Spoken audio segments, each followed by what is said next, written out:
I'm going to launch Illustrator, fresh installation here. And we're going to cover, just using a basic rectangle for the shape, application of spot mode.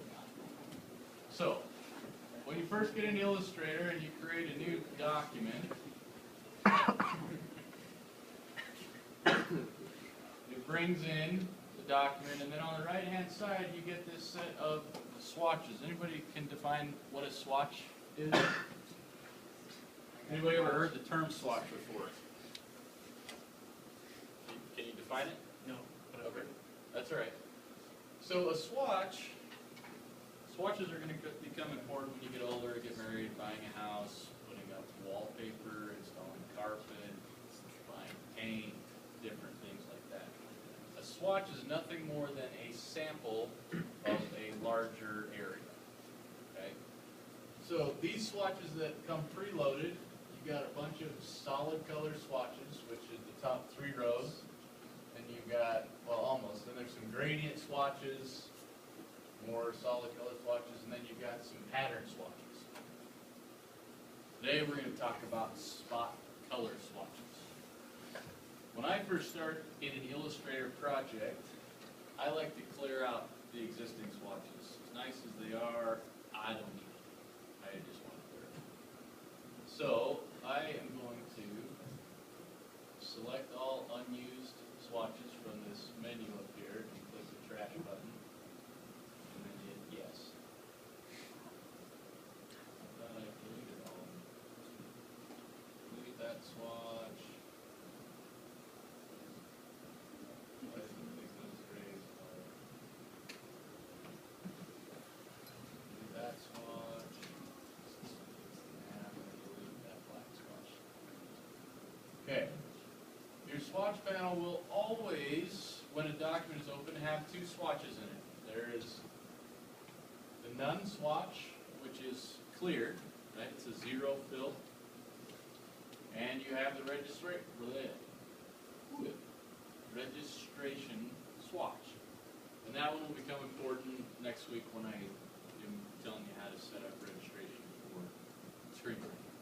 But for today, we just want to set up spot colors. So I'm going to start with just a basic rectangle.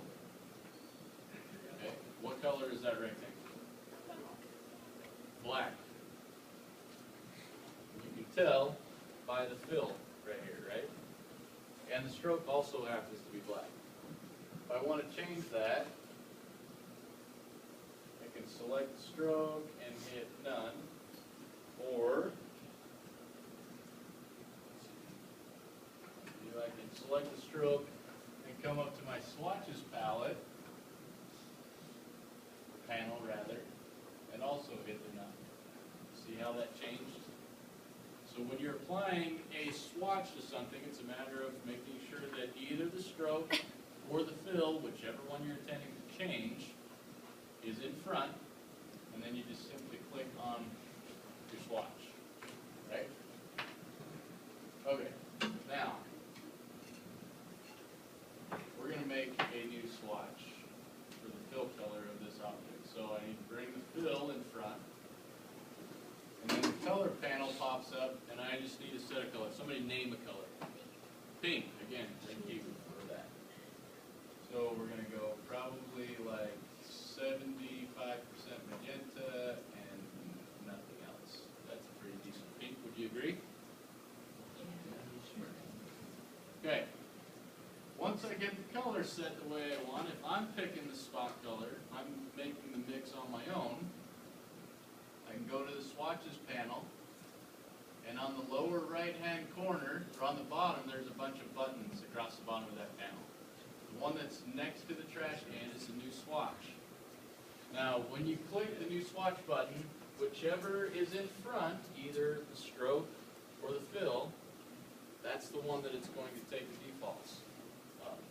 So, I'm going to click new swatch, and it's already got my fill populated in there, right?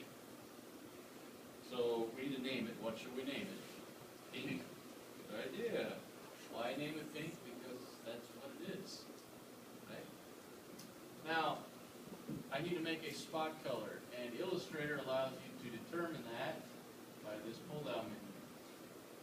Color type, it's either going to be processed or spot. We're working with spot colors. Let's say that you thought that that was a little too dark. Instead of a hot pink, you wanted more of a carnation pink, right? Which is pastel-ish. We're going to just take that down to 30s. Click OK. Now I've got a carnation pink. Right? Notice I also have a new icon up here, or a new swatch in my Swatches panel, right? And I also want you to see that on the lower right-hand corner of that swatch, you've got a little black dot or spot, right? That means that it's an actual spot color. Okay. There's one other way. Well, actually, there's a couple other ways, but one other way I want you to see about assigning spot color. Okay. I would like somebody to pick for me a number between 100 and 7,547. 3,058. Okay, well, hold on. What was it? 3,058. 3,058. 305.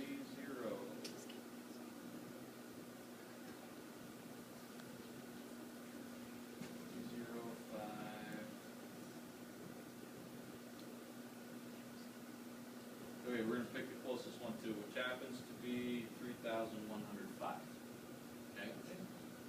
The address of a particular Pantone color. So, 3105, if I want this rectangle to be Pantone 3105, PMS 3105, you go to the Swatches panel, in the lower left-hand corner is a Swatch Libraries menu. If I click that open, there's an item in here called Color Books. For your purposes, we're always going to work with Pantone Solid Coated. So we click on that. This is a digital representation of that book, right? But rather than trying to scroll through it, I can put in 3105, right? Hit enter. It brings me to that color. Just click it, and now I've got 3105 in one of my swatches. I can close the Pantone book, select this object, and click my Pantone 3105, and it's changed. Does that make sense? So, what questions do you have about using Pantone colors in Illustrator?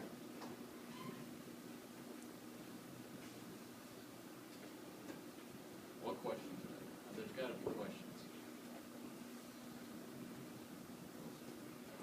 Nothing? Once we start using it, people start asking questions. Okay, then that'll be fine. So this is your assignment for today. You know the first project you're supposed to be working on is a two-color vinyl sticker, correct? Okay, on your two-color vinyl sticker, I want you to assign two Pantone colors. You need to make sure that all the pieces of your art are assigned to Pantone colors. Not each piece assigned to, but you're going to pick two Pantone colors and assign them to the various parts. So that every part is assigned either one or the other of those two Pantone colors. Does that make sense? Good? I'm getting some blank stares. Does everybody understand the assignment? No questions about what I'm asking you to do? Okay, if you would like to look through the